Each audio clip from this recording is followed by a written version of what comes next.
কুল্লু নাফসিন যায়িকাতুল মাউত। মৌত এমন এক মৌত নামের গাড়ি সকলকে চড়তে হবে। মানুষের হেদায়েতের জন্য রব্বুল আলামিন 2,24,000 পয়গম্বর দুনিয়ায় আল্লাহ পাঠাইছে।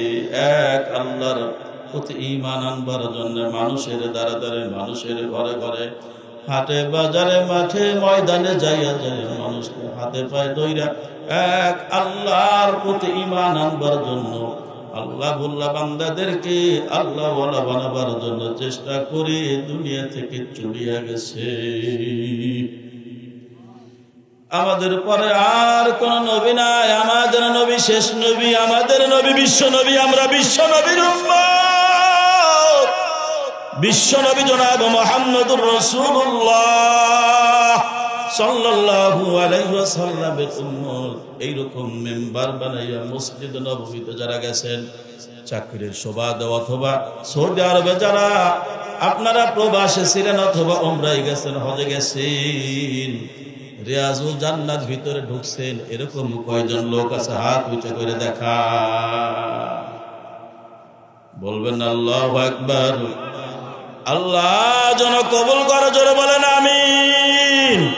আমাদের সঙ্গে যারা আমিন বলেছে আল্লাহ তাদেরকে ওই মদিনা মসজিদের ভিতরে এক অংশ রিয়াজুল জান্নাত, যেটা জান্নাতের এক অংশ, চিৎকার দিয়ে বলতে হবে সুবহানাল্লাহ। এই রিয়াজুল জান্নার ভিতরে আপনারা দেখেছেন নবীজির মেম্বার, যেই মেম্বার বসে নবীজি খুতবা দিয়েছেন, বয়ান করেছেন। আমি গুনাহগার, গত বছর রোজার পরে যখন আল্লাহ তাআলা যার সুযোগ করে দিলেন, রিয়াজুল জান্নার ভিতরে যখন ঢুকলাম বাজান, আমার ইচ্ছা ছিল নবীজির মেম্বারের পাশে 2 রাকাত নামাজ পড়তে পারি। দৌড়ে গেলাম, এমন পরিস্থিতি, জায়গা পাওয়া কষ্ট হয়ে যায়। রিয়াজুল জান্নার ভিতরে নবীজির মেম্বার দিকে তাকাইলে মনে হয় এখনো নবীজিকে দেখা যায়। বলবেন না সুবহানাল্লাহ। নবীর কথা স্মরণ হয়ে যায়। নবীজি দুনিয়া থেকে বিদায় নিয়ে চলে গেলেন, 2,24,000 চলে গেছেন নবীরা। আমার আপনার নবী দরদের নবী। আল্লাহ তাআলা এক এক নবীকে এক একটা উপাধি দিয়েছেন। আমার আপনার নবীর, বিশ্ব নবীর, নবীদের নবী, সাইয়্যিদুল মুরসালিন, ইমামুল মুরসালিন, সমস্ত নবীদের ইমাম, সমস্ত নবীদের সরদার। বলবেন না আল্লাহু আকবার।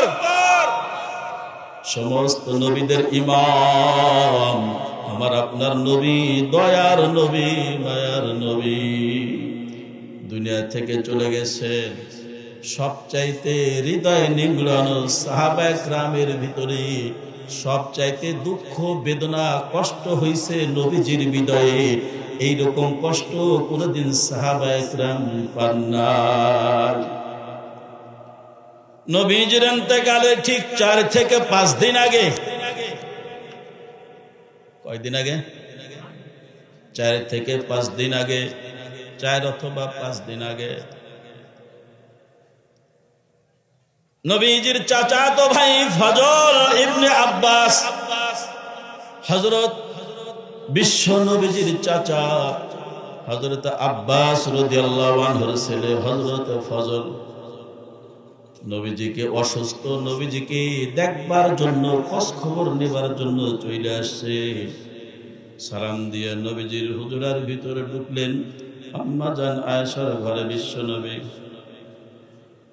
বিশ্ব নবীজি বললেন, ফজল আমাকে ধরো, হুজিয়াদিহি, আমার হাত ধরো, আমি দুর্বল হয়ে পড়েছি, উঠতে গেলে মাথা চক্কর দিয়ে পড়ে যাই, ফজল আমাকে হাত ধরো, হুজুরার বাইরে আমাকে নাও।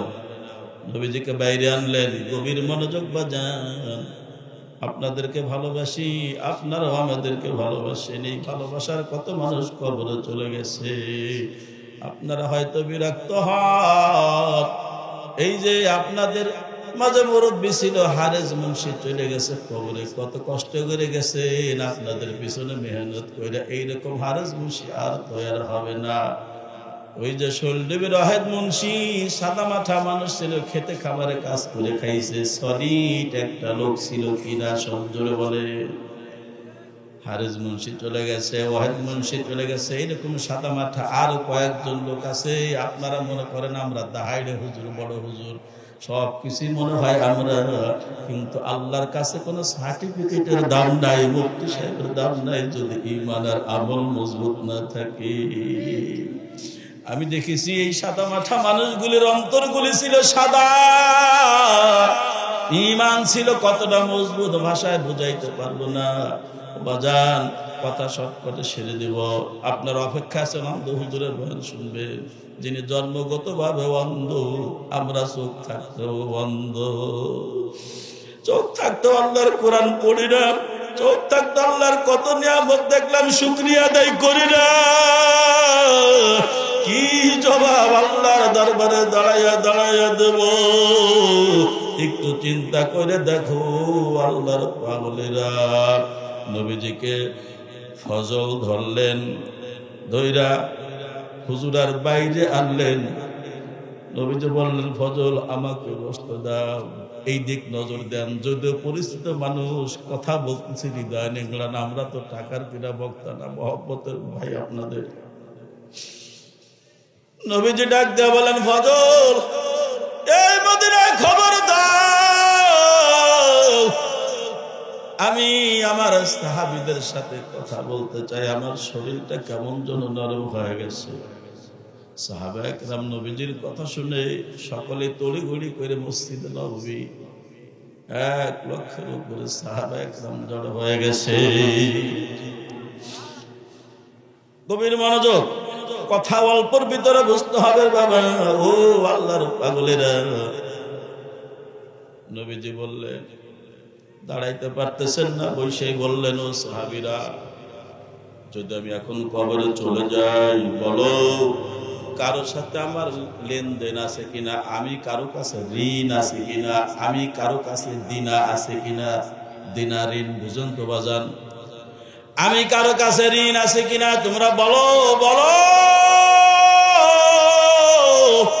আমার কাছে কেউ কিছু পাও নাকি? আমরা জিজ্ঞাসা করি এই জানাজার মাঠে, অথচ বিশ্ব নবী শিক্ষা দিয়ে গেলেন। সাহাবা একরামকে ডাইকে বললেন, বলো তোমরা আমার কাছে কেউ কি পাও কিনা, কারো হক আছে কিনা, অথবা কোনো দিনা ঋণ আমি আছে কিনা। এটা যে প্রকারের ঋণ হোক, আমি যদি কাউকে একটা গালি দিয়ে থাকি, কথা দিয়ে কষ্ট দিয়ে থাকি, তুমিও কথা দিয়ে কষ্ট দিয়ে শোধ করে দাও। আমার হাতের দ্বারা যদি কাউকে আঘাত করে থাকি, তুমি একটা আঘাত করো, আল্লাহর আদালতে যেন আমাকে হিসাব দিতে না হয়। সাহাবীরা কথা বলেন না, কি বলবেন, কেউ তো কিছু পান না। একজন সাহাবী দাঁড়ায় বললেন, নবীজি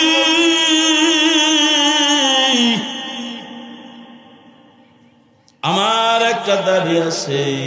এই দাবিটা হলো, যুদ্ধের ময়দানে, কোন এক যুদ্ধের ময়দানে আপনার হাতে লাঠি ছিল, ওই লাঠির আঘাত আমার পিঠে লেগেছিল। সাহাবী তুমি কি বলো, এদিকে আসো। আমি তো উঠতে পারতেছি না, নইলে আমি নিজেই তো উঠে যাইতাম। ও সাহাবী তুমি এদিকে আসো, এদিকে আসো। সাহাবী আগে আসলেন, সাহাবা একরামকে ডেকে বললেন, ও সাহাবীরা, আয়েশাকে বলো আমার হাতের লাঠি আমার হুজুরায় আছে, সাহাবীর হাতে এনে দাও। সাহাবীর হাতে লাঠি এনে দিয়ে বললেন, ও সাহাবী, দুনিয়া থাকতে তুমি তোমার ঋণকে পরিশোধ করে নাও, আমি যে ঋণ আছি পরিশোধ করতে চাও, এই নাও হাতের লাঠি, তুমি আমার পিঠের ভিতরে আঘাত করো। সাহাবী এবার চুপ করে দাঁড়াই আছে। সাহাবা একরাম আশ্চর্য হয়ে গেছে, এ কোন ধরনের সাহাবী, এখন বিশ্ব নবীর শরীরে আঘাত করবে, ওর কি ঈমান নাই, ওর কি জাহান্নামের ভয় নাই? সাহাবা একরাম আশ্চর্য হয়ে গেলেন। সাহাবী লাঠি ধরলেন, বিশ্ব নবী পিঠ পেতে দিলেন।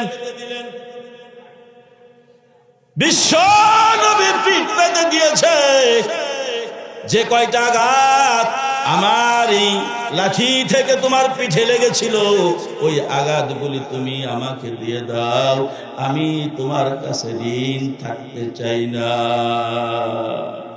আমাদের জিন্দেগি মিলা কি নিয়ে যাবেন? অর্থ সম্পদ, এটা চলন্ত গাড়ি, কারো কাছে স্থায়ী হয়, কারো কাছে স্থায়ী হয়। ও বাজান, কেন এত বাহাদুরি করব?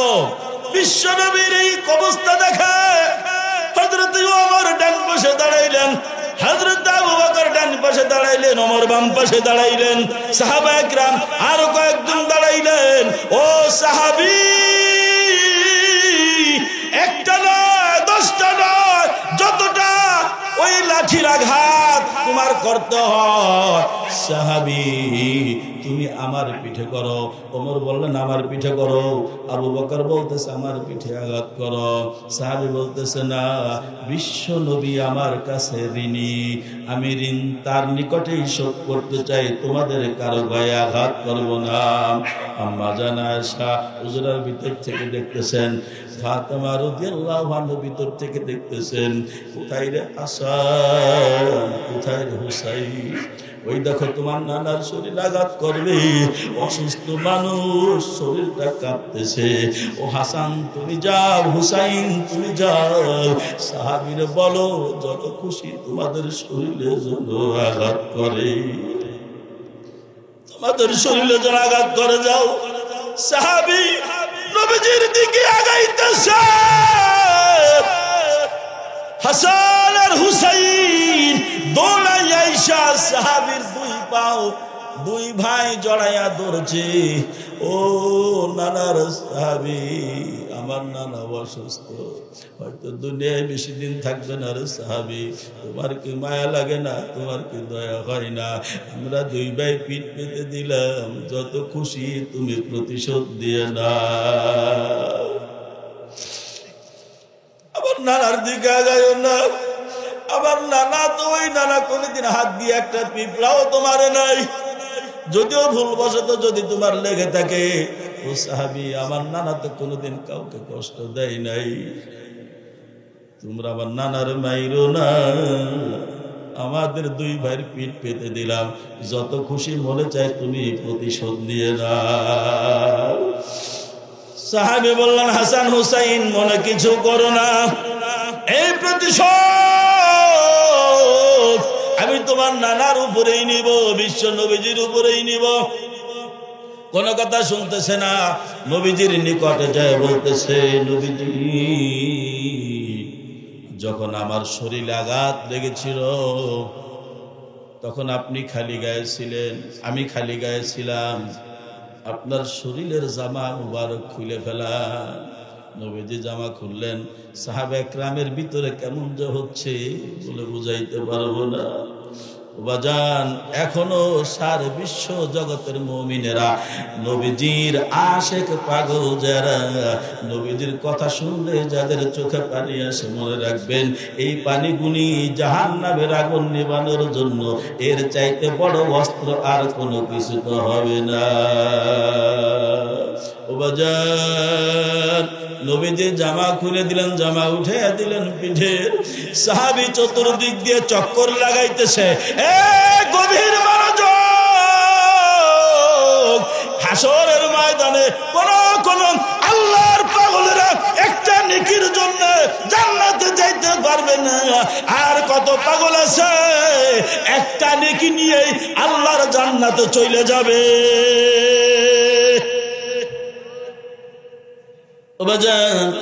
সাহাবী চক্কর লাগাইতেছে, গভীর মনোযোগ, চক্কর লাগাইতেছে সাহাবী।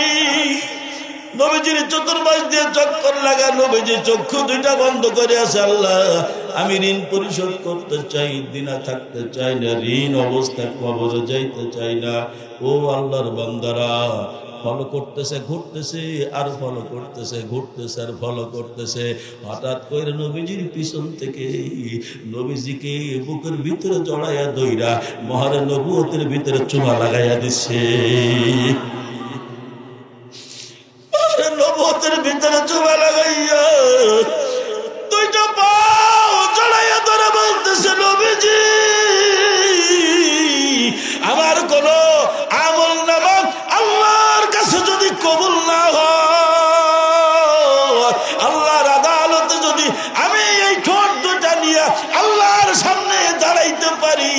এইটা আমার নাজাতের ফয়সালা হয়ে যাইতে পারে।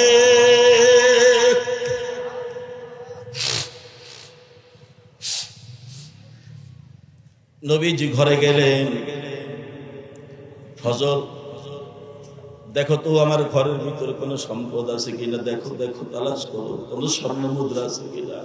আম্মা জান আয়েশা বললেন, নবীজি 3টা স্বর্ণ মুদ্রা আছে।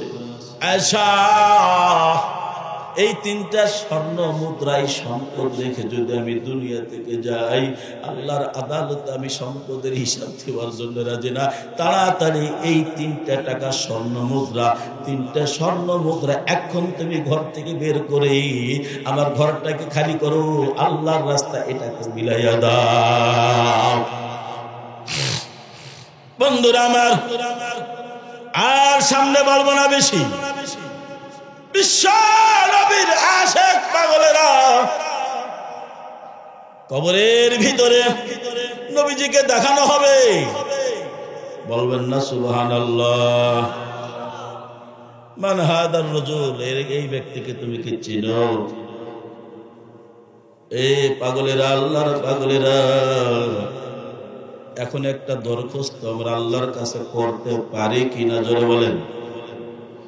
কবরে যখন জিজ্ঞাসা করবেন নবীজিকে দেখাইয়া, আল্লাহর কুদরতে পায়ে হাত রাখেন মনে মনে, আল্লাহর কুদরতে পায়ে মনে মনে হাত রাখেন আর দরখাস্ত করেন। এই প্রচন্ড শীতের ভিতরে কবরে নামাইবার পরে 3টা প্রশ্ন আমাদেরকে করা হবে। আজকে ময়দান থেকে আমরা আল্লাহর কুদরতে পায়ে ধইরা আবেদন করি, মালিকরা ওই 3টা প্রশ্নের সওয়ালের প্রশ্নের উত্তর তুমি আমাদের বেরে আইনা দিও, সহজ করে দিও, চিৎকার দিয়ে বলতে হবে আমিন। নবীজির প্রকৃত উম্মত যারা বলবে আমার মায়ার নবী, মায়ার নবী, বলবেন না আল্লাহু আকবার। আল্লাহর পাগলেরা, বিশ্ব নবীজির উম্মতেরা, আম্মা জান আয়েশা বললেন, নবী গো, হাসরের ময়দানে সব নবীর উম্মত থাকবে, কেমনে চিনবেন আমাদেরকে? হ্যাঁ আয়েশা, চিনার বড় সহজ উপায় হলো আমার উম্মতকে আল্লাহ একটা স্পেশাল সিলমোহর দিছে, যেটা অন্য উম্মতকে দেওয়া হয়। অনেকেই জানেন যারা ওয়াজ নসিহত শুনেন, অজুর জায়গাগুলি পূর্ণিমার চন্দ্রের মতো ঝলমল করতে থাকবে, বলেন না সুবহানাল্লাহ। এই অজুর জায়গাগুলি পূর্ণিমার চন্দ্রের মতো ঝলমল করবে, আর কোন উম্মতকে দেওয়া হয়। দেখছেন কত সহজ। তাহলে যারা অজু যারা করে, নামাজ যারা পড়ে অজু তারা করে না, নামাজ যারা পড়ে না তারা অজু করে? নামাজিরা ওযু করে না বেনামাজিরা করে? বেনামাজি। নামাজি আছে তো বেনামাজি, নামাজি বেনামাজি। আল্লাহ যেন বেনামাজিদেরকে নামাজের কাতারে আনেন, বলেন না আমিন।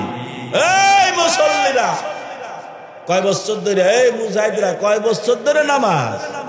30, 40, 50। আল্লাহর পাগলেরা, 40 বছর আপনি যদি প্রতি মাসে একজন করে আল্লাহর বান্দাদের পিছনে মেহনত করতেন, মসজিদে আনা সম্ভব হতো কি না? তাহলে 30 দিন বাদ দিলাম, 30 বছর ধরে নামাজ পড়ি, একজন লোককে মসজিদের কাতারে আইনে দাল করাইতে পারি নাই। এটা আমরা যারা নামাজ পড়ি, এইটা আমাদের ব্যর্থতা। বরঞ্চ নতুন কেউ মসজিদ আইলে, এই মিয়া ওযু জানা না, মসজিদ আইছো কে? এই মিয়া তোমার টুপি বেকা কে? এই মিয়া আত্তাহিয়াতু সূরা জানো? এরকম হয় কি না? এই মিয়া ওই নামাজ ওইভাবে দাঁড়ায়। এই হলো আমাদের নামাজিদের অবস্থা। কাকা তুমি আইসো মসজিদে, কাকা খুশি হয়েছি, মাশাআল্লাহ কাকা আসো, যা পারো আল্লাহর কুদরত পেয়ে সেজদা দিতে থাকো।